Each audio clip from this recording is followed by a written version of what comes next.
property. And 3, an agreement between government and native people in which the native group ceded the rights to the land in exchange for reserves, small cash payments, fishing and hunting rights, etc.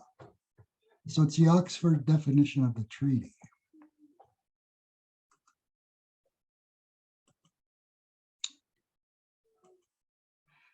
A treaty is not an armistice, which is an agreement to stop hostilities. It is not a surrender, an agreement to give up arms, and it's not a truce, an agreement to temporarily or permanently stop fighting.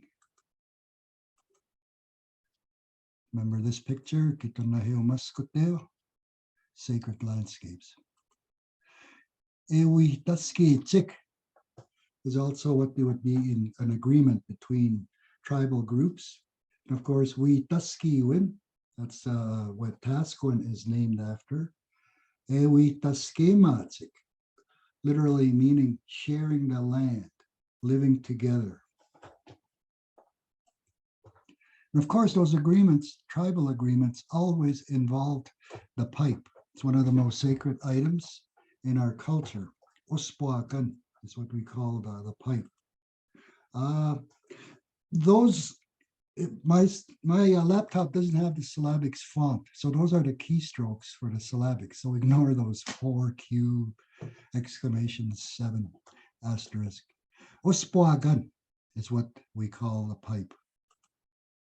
And then oskiti is the pipe stem. And they're kept apart. Only in the time of prayer or ceremony are they joined together ceremoniously. Oskiti, that's what they call the pipe stem. So this is made out of catlinite. It's a rock that's metamorphosed sediment clay. It's named after an artist named George Catlin, who did a painting of the site when he visited in the 1800s. This is his drawing of a painting of the quarry where much of this red pipestone is mined. And it's right in the corner, southwest corner of Minnesota. Pipestone, Minnesota is what it's called. And if you look at it, it's almost geographically in the center of North America.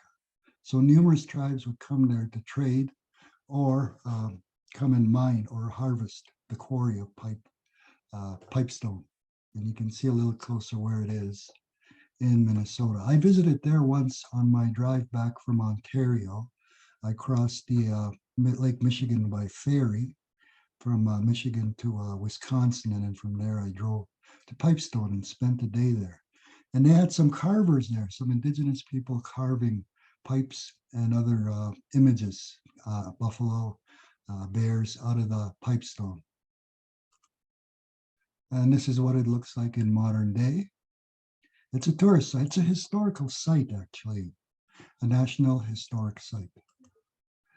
Manispuaganani is what it would be called, where they harvest the pipes. Now, there are a lot of places named after rivers, named after Manispuaganan sea pieces. That's Pipestone Creek, just north of Wetaskiwin. And Manispuaganan Sea B, the Pipestone River, which is in Lake Louise. It flows through Lake Louise. If anybody's visited Sampson Mall in Lake Louise, the Pipestone River runs alongside it. So artists depict the pipe quite a bit as far as indigenous people are concerned. This is Charles M. Russell. I think I mentioned him a little while back, who did a lot of famous paintings before the turn of the end of the 1800s, early 1900s. And here's Iapilkapit, Chief Sitting Bull, and you could see him posing with his pipe. So ceremonially, this was in the Blackfeet Reservation in Montana at the early 1900s, where they have the pipe ceremony just before the sweat lodge ceremony. Nowadays, they frown upon taking photographs, and they don't want people filming or taking pictures of the pipe ceremony, because people have been known to copy whatever uh, motions or movements that the pipe carrier does without fully obtaining the rights to have such a pipe ceremony.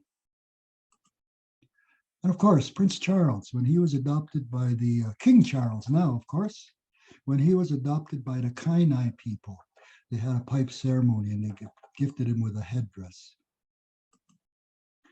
And of course, so when the 1982 constitutional talks, First Nations Ministers Conference with the Canadian government, because that's when the Canadian government repatriated the Constitution from the House of Commons and House of Lords in London and brought it to Canada. Before that, any legislation or laws passed in Canada had to go to the House of Parliament in London to get it pushed through, and then before it could become law. And after that, they had the first ministers talks with the Indigenous people of Canada. And that's where the term First Nations came about. Remember before I mentioned that we were called Indians and Aboriginals, and then the term First Nations came about. Only because the Constitution, the opening lines was Canada was founded by two nations, the French and the English. And the Indigenous or Aboriginal people at the time, caused a fuss over that. We were here first. We're the First Nations of this country. And hence that's where the term came about. Once again, we taskechik, we taskiwin, we taskimatsik. Through the treaty agreements, we agreed to share the land. So we did the discovery doctrine before. I mentioned it before and I explained what it meant. But this gave the European nations the power and permission to take the lands, because they had the powers of Christ behind them, and they had what people now call legal fiction to take the lands because of what they determined from these papal bulls and laws and agreement that came about. It was used in a lot of court cases where Indian nations in the United States and Canada tried to argue against it, but the courts backed this doctrine as being proof that they had the right to take the lands. And as recently as the 1970s, the Seneca in New York State had sued the state for lands that had been taken away. And one of the judges who passed recently, Supreme Court judges, Ruth Bader Ginsburg, used this to rule against the Seneca. Now, one of the earliest articles of peace between the most serene, mighty Prince Charles II, by the grace of God, King of England, Scotland, France, and Ireland, defender of the faith, and several Indian kings and queens. This is how they referred to the leaders, the sachems, the chiefs. They kind of labeled them the same as king and queens, and we don't have kings or queens in our culture, in our system of governance. Niganiuk or Okimawak is what we call our leaders. One of the first documents or agreements was called the Covenant Chain. And this was a metaphor of the chain that holds the European ship with the Haudenosaunee Tree of Peace, a symbolic chain. The Haudenosaunee are the Iroquois nations. It's a three-linked chain that represented peace, friendship, and respect. And renewing the agreement annually was referred to as polishing the chain, polishing off the rust and tarnish that may have come by renewing the agreement. And is one of the first to use terms such as the sun shines, the grass grows, and the river flows. And that's why a lot of Indigenous people call them the sacred treaties, because the spirit of those terms and items are enshrined within the treaty. The spirit of a sun, which rises every day and sets every day, is part of that. The ground, the earth, Mother Earth, Kawimawaski, is where the grass and all plant life grow. And the rivers flow. Nipi, the waters, those are all, the spirit of all those items are enshrined in the treaty. The two-row wampum was what the Iroquois had used, each line indicating one was the indigenous people, one line, and the other line was the colonizers and settlers. And they don't bother each other, they don't cross each other. They're two separate paths going in separate direction, in the same direction, but not interfering with each other. So wampum, wapumpiak, white strings is what that translates as. The language is pretty close to Nehewewin or Cree or other Algonquian languages. Wapimiksak was what we would call, the white shell beads, mikis. And they're used in ceremony, storytelling, and treaty or peacemaking. There was a misconception that it was currency. It was used as an item to purchase items, but it was much more than that. Ekano simochik, like they're really using the spirit of the wampum as being part of their culture and spirituality, and knowing truth, and also making agreements. Here's one with the wampum shells that's carved into the tree of peace, and then the wampum beads that are woven into this item. One of the first treaties was the Great Peace Treaty of Montreal in 1701, a treaty between New France. Before 1763 was when France was defeated by the British during the war of 1763, a treaty between New France and 39 Indian nations. And it was depicted in a painting. And over here you have the indigenous people all sitting on the ground. And over in the back, you have the colonizers and Europeans all sitting on chairs. And this really indicates the systems of beliefs and the system of hierarchy in both societies. In the middle of it, you can see the orator talking to the people. And in the back, you see the negotiators. And the indigenous people sit on the earth, on the lap of Mother Earth, as the metaphor says. And the one thing that's noticeable is the leader. It's always identified that sits on the highest positions, the tapuin, and this denotes or indicates the hierarchy of who is in charge and who has the biggest chair, and everybody else is below that individual. Obviously, it's the gentleman in the middle who's the leader of this thing, and it just shows the European method of hierarchy, where the person with the biggest throne is the ruler. I guess you can see a lot of represented of thrones being the European seat of power. A lot of people were into that show Game of Thrones, where people struggled and fought each other to gain power. And from that was the treaty document that was signed. And some of the signatories on the indigenous side had pictographs identifying who they were, their name, and their spirit animal probably, or their spirit power as being their signature. It was commemorated into a stamp, a Canadian stamp, in 1947. Now, the Peace and Friendship Treaties in 1725 was a treaty between Britain and the Mi'kmaq and the Maliseet in the Atlantic areas.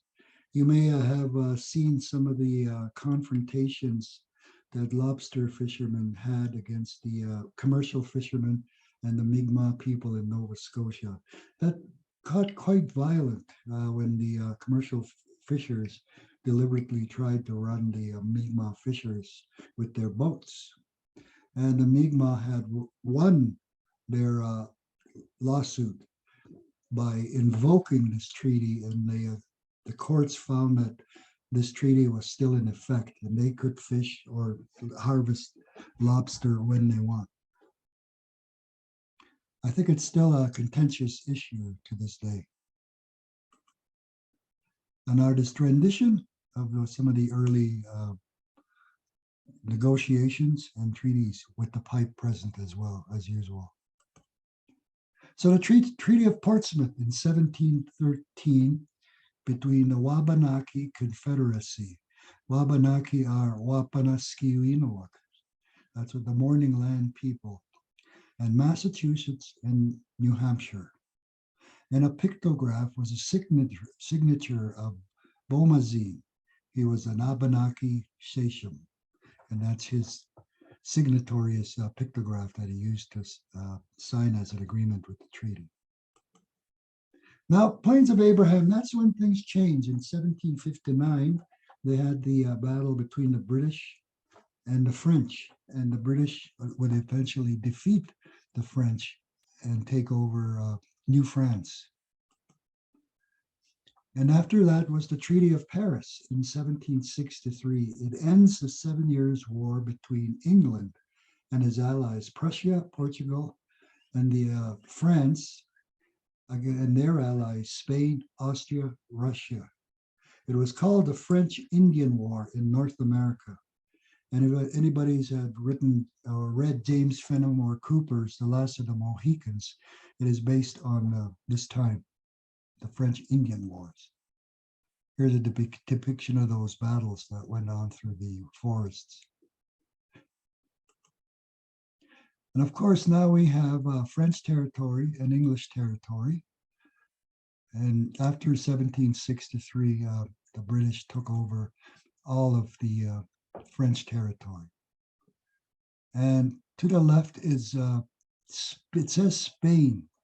When France lost their lands of New France to Britain, they had said they owned what the west of the Mississippi River. So they temporarily gave it to Spain. So England or the British could not take that over. So now you have the Rupert's Land, the Quebec and the English territories, and eventually the 13 colonies, which would become the United States, and everything west of that was Indian territory. Rupert's Land was created by the Hudson Bay Company, and they deemed that all the waterways, rivers, and lakes and streams that empty into Hudson Bay would be part of Rupert's Land.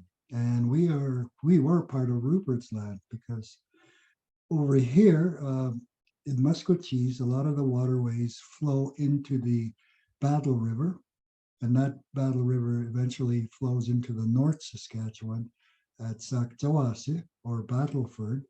And then from there, the North Saskatchewan meets up with the South Saskatchewan, which is made up both of the Red Deer River and the Bow River. And when they meet, it becomes the South Saskatchewan. And then both of them go into the Nelson River systems and then empty into Hudson's Bay. So it's a large swath of land that was claimed by the Hudson Bay Company. From that also came the Royal Proclamation.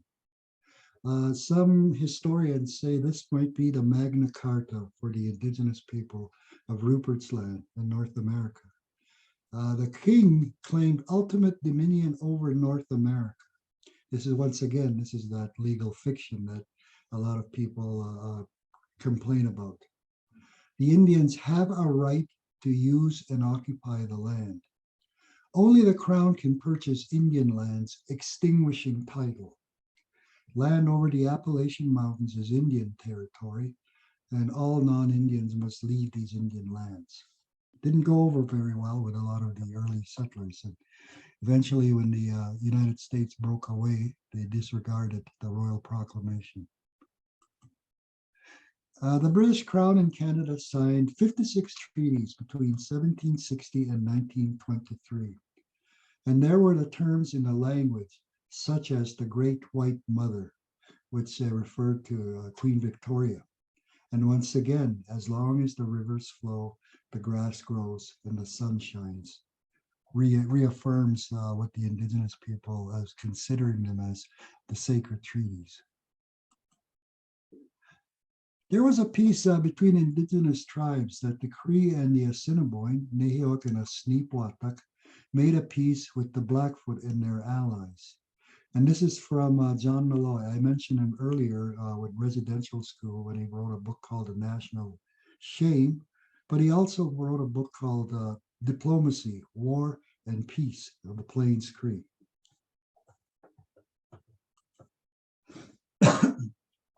Now, the Americans signed a treaty with the Blackfeet October 17th in 1855. They call it the Buffalo Treaty, but also they call it the Lame Bull Treaty. And this was peace with the tribes went hunting buffalo. And the tribes that were part of that included the Kagakwatchenak, or the Crow, Assinipoatak, the Assiniboine, Kaskatewiyasitak, Blackfeet. In the Blackfoot are called Blackfoot in Canada, and in Montana, in the United States, they're called Blackfeet. Nehiawak, or the Cree, the Grovan, Pawastikoinoak, Snakes, or Shoshone, Kinepkwinoak, the Sioux, or Poatak, the Lakota people, Napakstikwaanak, the Flathead, Kitonaheawak, the Kootenai, Pendorial. In French, it's got something to do with the ear, and I don't have a Cree translation for that term, but they're related to the Kootenai tribes. And the Nez Perce, or the Paipekomak, the pierced noses. And there was one lone Cree signatory, Maskipton, or Broken Arm, was present at that treaty. The Cree who later escaped the Riel Rebellion and sought refuge in Montana wanted to obtain land, a reserve in Montana, but the American government kept insisting that they're Canadian Indians. And they brought out the fact that there was a Cree that signed a treaty with the Americans. So that's a painting of Maskipton, painted in 1832 by George Catlin. Remember I mentioned him. He's the painter who was visited Pipestone, Minnesota. And that's him, a sketch made by an artist named Gustavus Sohan. And this was a picture of a much elderly Maskipton. This one is, the one on the left was in 1832 and the one on the right was in 1855. So the Buffalo Treaty, when they were hunting buffalo, they were agreed to withhold hostilities. And as we all know, historically, the buffalo diminished. The red line on the outside was as far as the range, and you can see it went all the way east past the Appalachian. You could see where Erie, Lake Erie and Lake Ontario meet. There's a city called Buffalo, New York there, and all the way south to past Mexico, north to the territories, and west over the continental divide into the plateaus. And the two blue lines you can see, they're separate. The buffalo herds was separated when the Union Pacific Railroad was completed in the United States, and it split the herds in half. The southern herds were the first to be almost wiped out by buffalo hunters and hide hunters. And then the other lines, smaller lines, are the remnants of the buffalo and eventually almost being totally extinct. And the plains were just littered with buffalo bones, buffalo skulls, because most of the buffalo hunters would just take the buffalo for just the hide. They would leave the meat to rot. So Wetaskiwin, this was a legend of the Wetaskiwin and the legend of the peace between the Cree and Blackfoot. According to the museum's rendition of this story, a Cree chief named Little Bear and a Blackfoot chief, Buffalo Child, met each other as they were both scouting by where the Peace Hills are now. And they bumped into each other and they got into a hand-to-hand combat. And neither side was getting the upper hand. So after a point, they decided to take a break. And one of them lights a pipe to have a health break, so to speak. And he noticed that the other one was looking at him, wanting a puff. So he offered him the pipe and unwittingly realizing that they smoked the peace pipe. And that's why we Tuskegee is what it's called.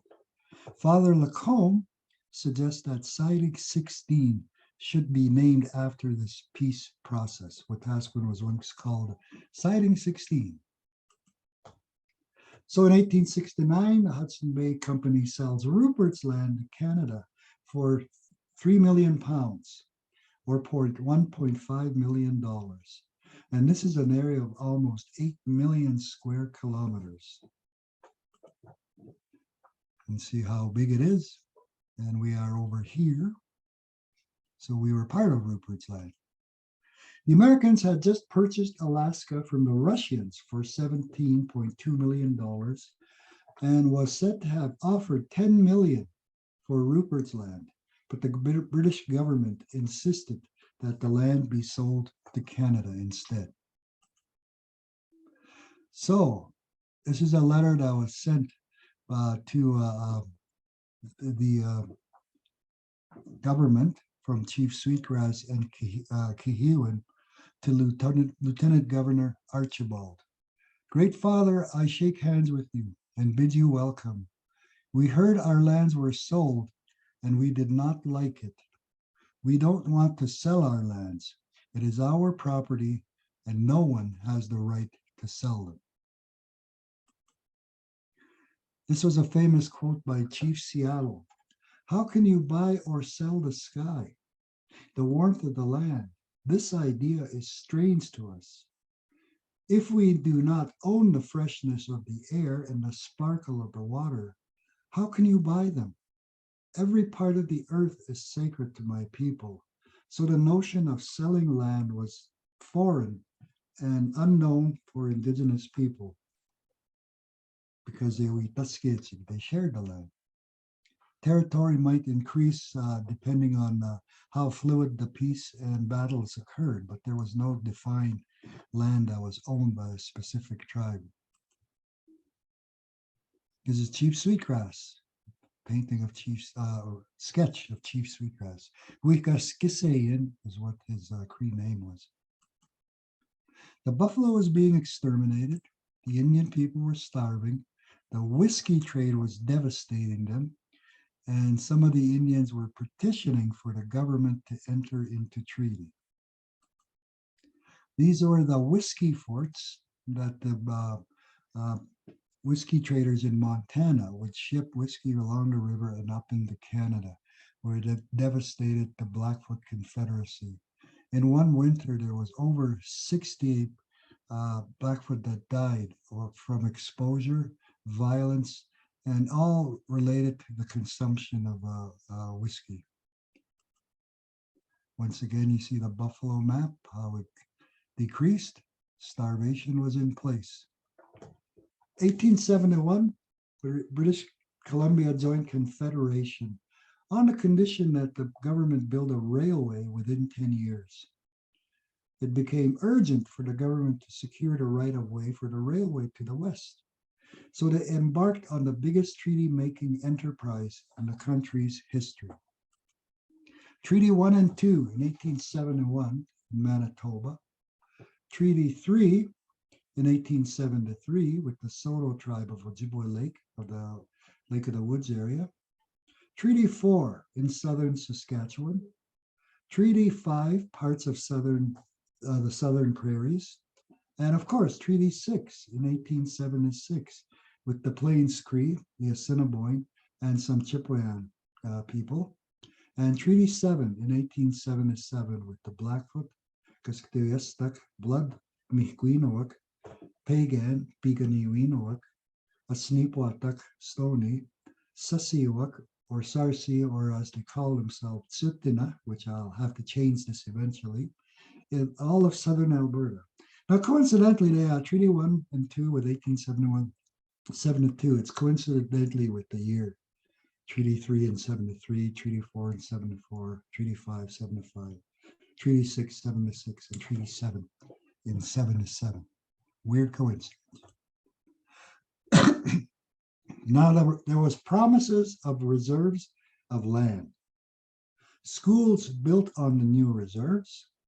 farm implements, seeds, and farm animals, instruction on farming techniques, the prohibition of the liquor trade, providing medicine, granting hunting and fishing rights forever, lump sum cash payments, annual cash payments, that's the treaty money we get every year, and assistance in case of famine or pestilence. And that came about when COVID came, where the Four Nations chiefs lobbied the government and told them, we need the medicines, the vaccines, and everything required as part of the treaty promises. This was the treaty commissioner, Alexander Morris, who negotiated treaties 1 till 6. Now, after he negotiated Treaty 6, government said he gave too much away, like the famine clause, pestilence and famine clause, the medicine chest clause, especially because Treaty 6 is the only one that has the medicine chest clause in their negotiations in the written agreement. But yet other treaty groups enjoy the benefit of that, and that's called, they call that blanket coverage. So after he negotiated that treaty, the Canadian government removed Alexander Morris, and they appointed David Laird to negotiate Treaty 7. And here are the territories. And they didn't do any more treaties until Treaty 8 in 1899. Now they were okay just to let it sit. They didn't really feel to negotiate the treaty, but gold was discovered on the Klondike, and right away the government realized they had to get extinguishment of title from the Dene people live in the Treaty 8 area. And then you've got other treaties, Treaty 9 all the way to Treaty 11. And here's Treaty 6. That's the one that we are under, Treaty 6 territory. And it more or less goes along the rivers and borderlines between tribal areas. And these areas and the First Nations communities in Alberta and Saskatchewan are older than the province of Alberta and Saskatchewan, whom became provinces in 1905. Mistawasis, Atakako, and Kamistoet, Beardies, were some of the negotiators for Treaty 6 at Fort Carleton. Here's a picture of them, the chiefs. The gentleman on the upper left was probably the interpreter, and the treaty commissioner there on the upper right. Peter Erasmus was the interpreter for the Cree. When they first started negotiating, the government had their own interpreter, which they brought, and he was a Sakawino, or a Woods Cree. And immediately, because of his dialect and his language was different from the Pasquawino, the Plains Cree, and it immediately went into much difficulties. And initially, the Cree had told him, we wanted to get Peter Erasmus, and the government didn't want him. But eventually they relented, and they allowed him to be the interpreter. And that was their first amendment, or their first success win with the negotiations by having their own interpreter. Poundmaker was also at the negotiations, and he raised a few matters where the land distribution was talked about. And then he got up and he said very forcibly, you cannot cut up land like giving us a piece of meat. We can take the land that we would like. And it raised tensions during the negotiations. So the Article of Treaty made and concluded near Carleton on the 23rd day of August and the 28th day of said month, respectively, and near Fort Pitt on the 9th day of September in the year of our Lord, 1876, between Her Most Gracious Majesty, the Queen of Britain and Ireland, by her commissioner, the Honorable Alexander Morris, Lieutenant Governor of the Province of Manitoba and the Northwest Territories, and the Honorable James Mackay and the Honorable William Joseph Christie of the one part and the Plains and Woods Cree and the other tribe of Indians, inhabitants of the country within the limits herein defined and described by their chiefs chosen and named and hereafter mentioned of the other part. So you can see that they started in the 23rd of August and they didn't conclude until the 28th. So there were numerous days of back and forth. It wasn't concluded in one day, which the commissioners had wanted to do. Iskayo, Chief Bobtail, he was the signatory for the Musqueam area or the plains associated with Musqueam. And he signed an adhesion to Treaty 6 at the treaty negotiations at Blackfoot Crossing. He had been hunting up the upper Bow River coast towards where Morley is, and then he heard about the Treaty 7 negotiations. So he came down with his people, and then the commissioners told him, we want to negotiate the treaty with the Blackfoot and the Southern tribes, and then we will work with you after we're done with that. So signed by the parties herein, and the numbers undersigned witnesses having been explained to the Indians by the Reverend John McDougall, James McLeod, Lieutenant Colonel of the Northwest Mounted Police, Constantine Scullin, OMI priest, Assistant Commissioner AG, I can't read it there, John McDougall, missionary, and recorded in 1878.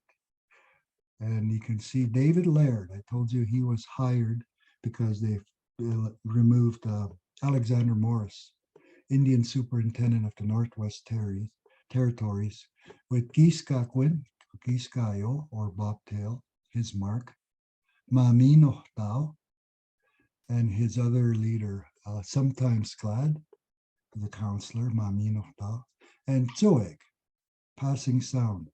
So those are the signatories who were part of Treaty 6, adhesion to Treaty 6 in 1877. This is James McLeod, Father Scullin, the Catholic priest who was part of the negotiations, and John McDougall. And this is the peace medal, the treaty medal that were given to the chiefs. Now with Treaty 6, I mentioned the medicine chest clause. A medicine chest will be kept at the house of each Indian agent for the use and benefit of the Indians. Now for the longest time, the government argued that it's just a first aid kit that's going to be kept at the Indian agent's house. But the indigenous people, the Cree people, took it to court. And in 1935, Drever versus Regina ruled that all medicines, drugs, or medical supplies required by the Indians were to be supplied to them. So they won the case. And this was before the Canada Health Act that everybody enjoys in the country, before Tommy Douglas's Health Act. And once again in 1966, Johnston versus Regina, the Indians are entitled to receive medical services, including medicine, drugs, medicine supplies, and hospital care. It is a treaty right. Now, a lot of people will argue that they're chipping away, diminishing a lot of those rights, but we still have the health center, and we still have access to eye care, dental care, and other items, as well as hospital stays. We are all treaty people was a statement made by one of our professors. He said one of our students in his political science class in Camrose, Dr. Roger Epp, he was one of my professors. And it was Mira Lee who said this to him. We are all treaty people because the settlers and colonizers benefit from the treaty right.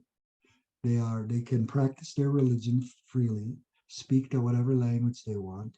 They can own property. So those are the treaty rights. And a lot of settlers that came from Europe didn't even have those same basic rights in their home country. The treaty is the law of the land. If there's any questions, I'll try and answer them. But I do have another short presentation I want to present. But if there's any questions on treaty, I'll entertain them now.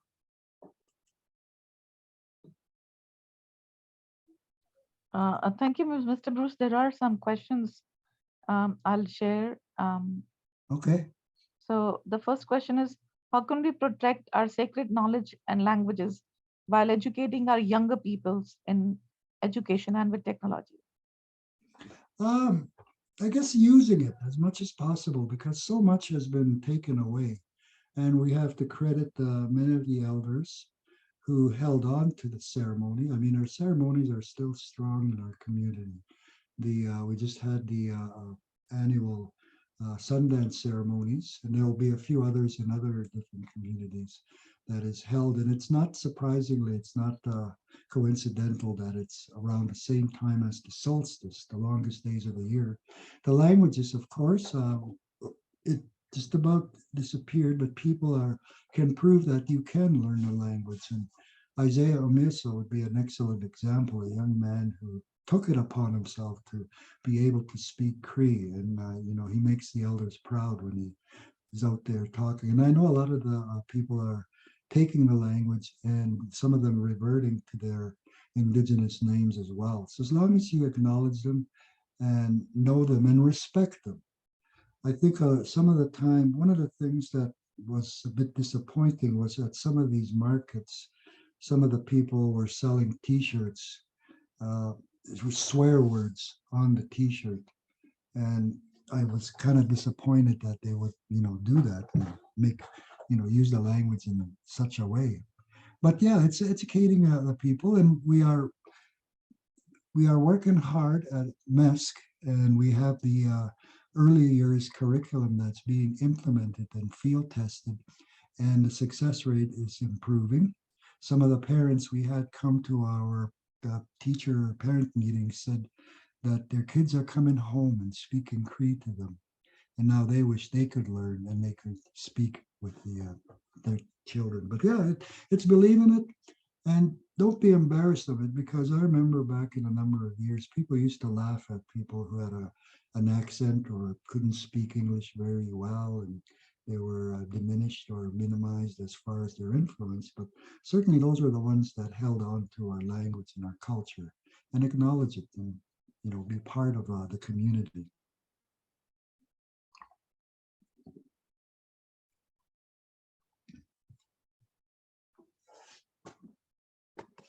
Uh, Sue, yeah. the next question is, um, tell us a little bit about um, learning and interviewing the survivors. Um, we did do that when we interviewed some of the elders, but it's mostly their personal knowledge and their history, and talking about their school experiences and so on. Some of them were open, others were more or less a bit apprehensive to do that. And I know the Truth and Reconciliation Committee interviewed a lot of our community members. And we had our own Truth and Reconciliation at the Ermineskin School a number of years back. And that was quite an emotional experience. And I think the more people who want to share about what they experience or what they remember, and it wasn't all doom and gloom. There were some funny stories, usually at the expense of the supervisors or the nuns. But of course, it wasn't uh, done in front of them. It was done behind, out of earshot or without them being around. So a lot of memories or stories that have occurred. And Chief Irving Bull had once said that after the band separated and Ermineskin School, more or less, uh, children were going to their own reserve schools, that we didn't have that one common experience where students from Louisville, Ermineskin, Montana, Sampson, all went to the same school and we grew up together. So, and of course with MESC, we're hoping to revive that as well. The treaties, you mentioned different clauses in the treaties, such as a medicine chest. Mm. Now, and like 1871 Treaty 1 Manitoba. And is it applicable to all the treaties, or how does it work? Not the wording is different in each one. And like I said, the earlier treaties were basic treaty payments in that. And when Treaty 6 was going to be negotiated, there were some people from Treaty 4 and Treaty 5 who came and told the Cree, these guys are, they're going to trick you. They're going to give you they're going to give you as little as you can get. And they caused a little bit of consternation with the negotiators because I think that for that reason they were able to get some more concessions from their negotiations through that talks that lasted over the number of days. So the words are slightly different in each treaty, and even up to Treaty 7 and Treaty 8. And I think Treaty 8 is where taxation is mentioned and tax exemption is mentioned for people living on the reserve. And that's another one that's coverage with all the other treaty areas. How can we use treaties in our own jurisdiction for our children and the First Nation child welfare law? Well, the first thing, of course, is educate yourself, read the treaty. Um, the book by Alexander Morris wrote a book after he was removed, The Treaties of Canada. It's very good reading, and it details what was negotiated and what was said during that time.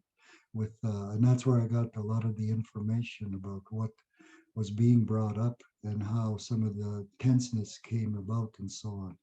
But that would be the first thing, and let the be proud that you are treaty, that you have a specific distinction as living in this country, as being in agreement that to share the land and our things that we accept every day, like the sunshine, the plants, the water, is part of our treaty rights.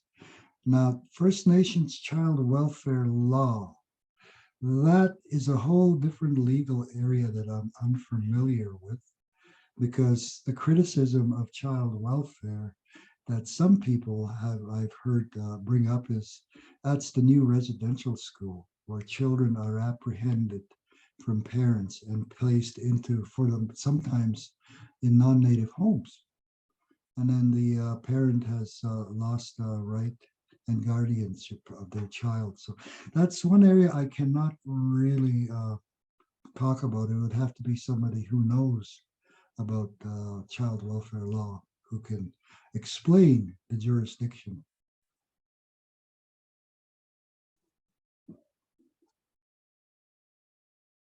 Wawe siuna and Zach Begana.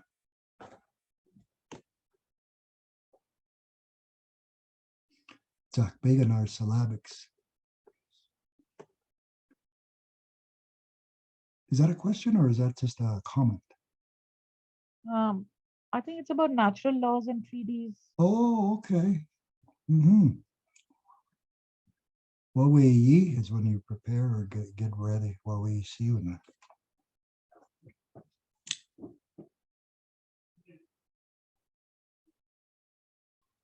Excellent. Um, this is a comment I read in interviews of elders who stated that McDougall and Father Lacombe were going to First Nations to talk to chiefs to cede their lands, and they also came to Muscogee.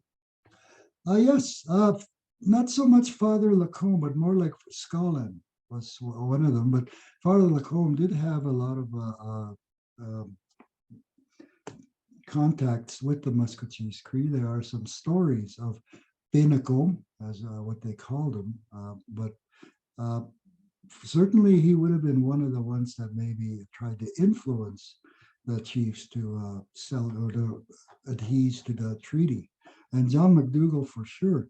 The one that I remember John McDougall and being part is when the bobtail lands, they wanted to sell the remnants of the bobtail families to give up title to the bobtail reserve because bobtail had taken scrip in 1886, I believe, which means he relinquished his status as a treaty Indian and he became a Métis, and they received the Métis scrip, as they call it.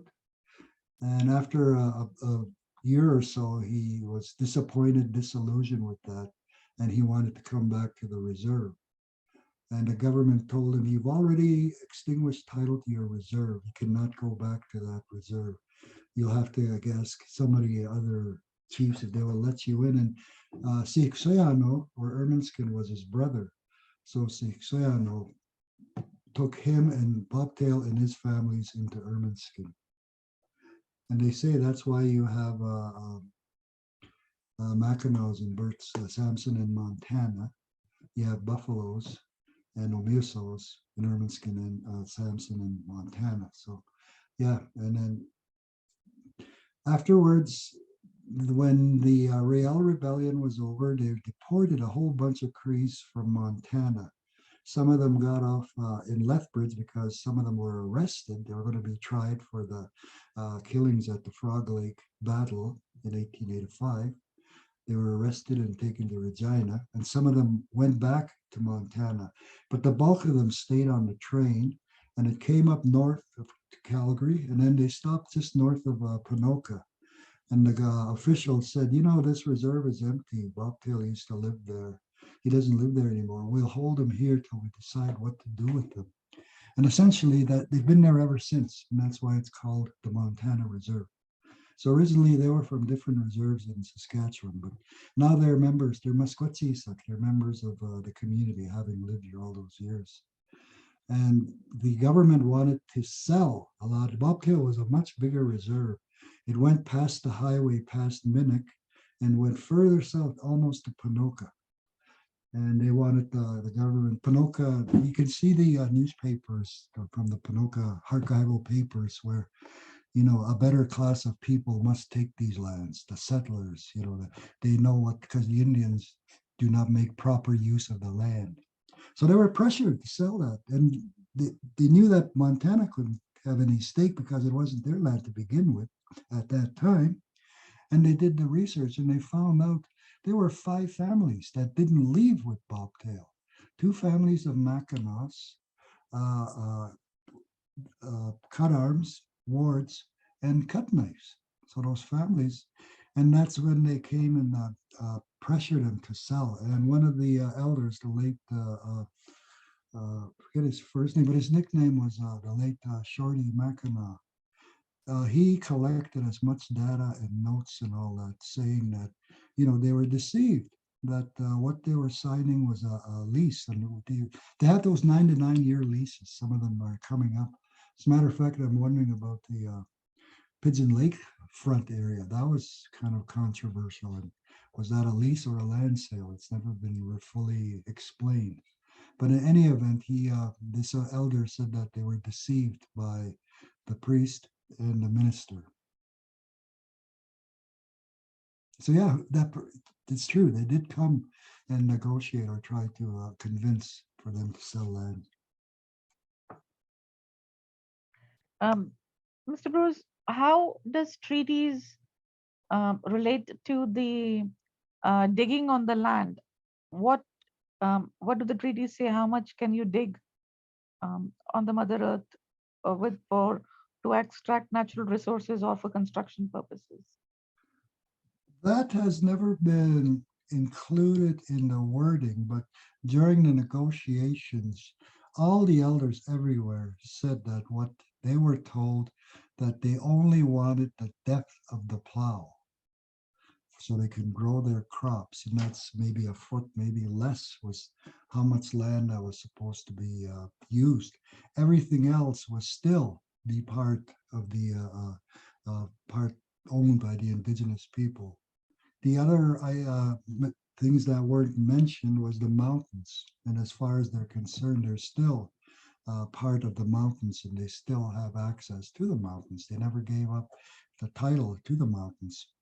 But now today, if you can go and harvest medicines in the mountains, if you're a treaty Indian, and that was just recent when that was negotiated. But yeah, that's oral history has that, but it's not in the written portion of the document. And that's one of the things that people are starting to lobby for is access to the resources, because a lot of conglomerates, companies, have made millions of dollars extracting materials, resources from the earth. You mentioned oral histories, and you showed us a photo of the treaty which had plants and animals and um, you know the relationship with natural. How do you think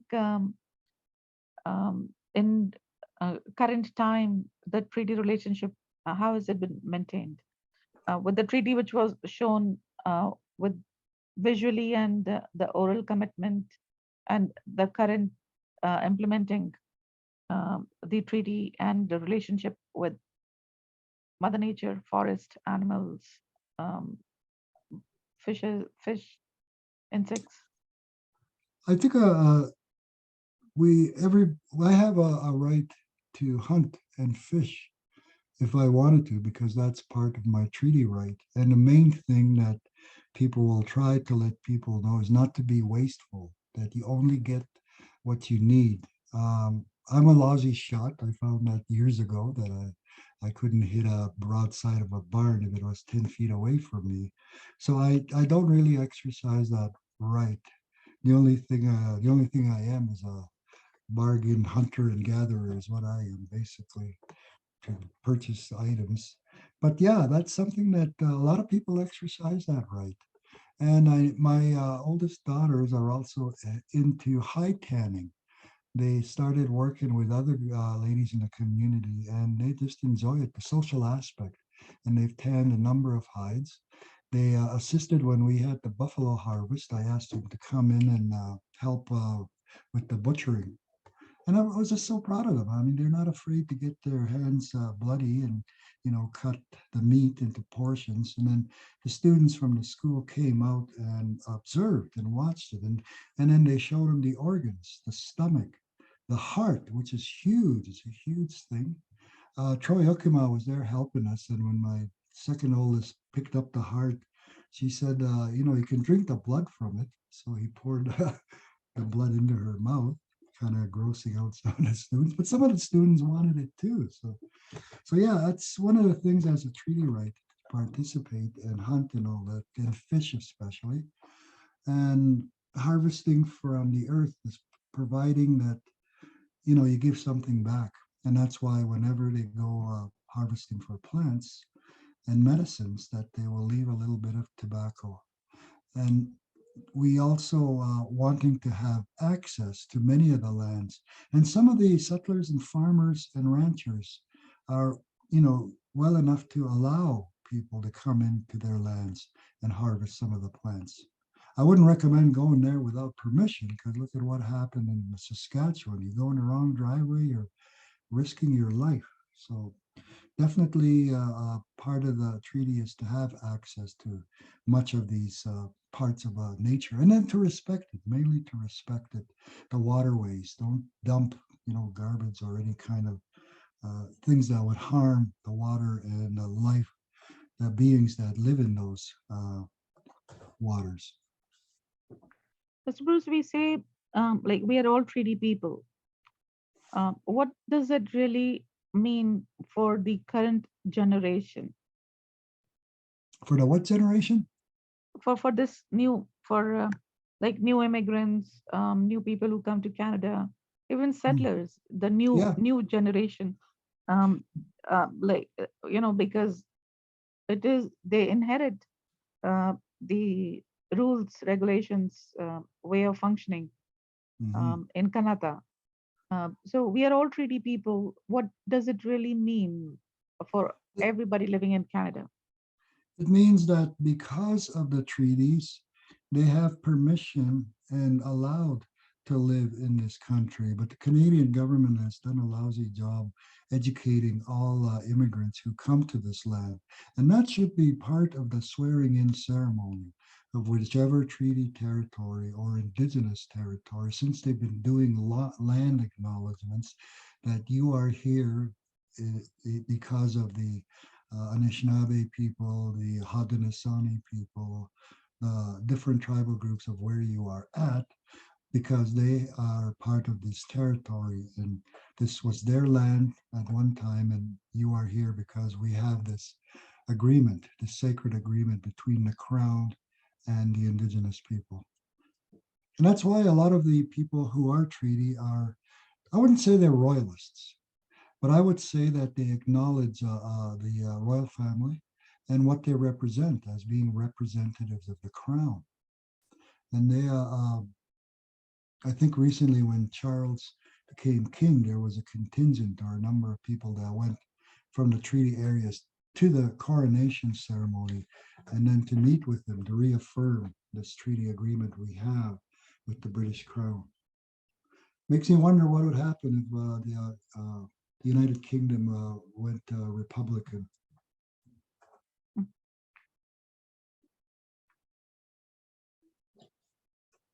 During the pandemic, I watched The Crown. I don't know if any of you have seen that mini series of the history of the royal family, and I realized that you know they're no different from us as treaty people. We're just like them.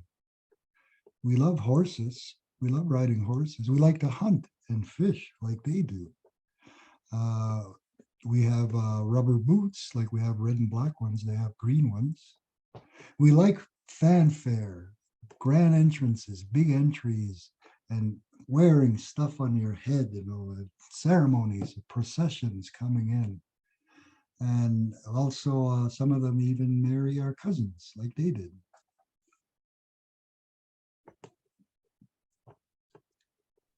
How, when do you think 3D education should be done in schools, in colleges, or in universities, or at home? As the sooner the better.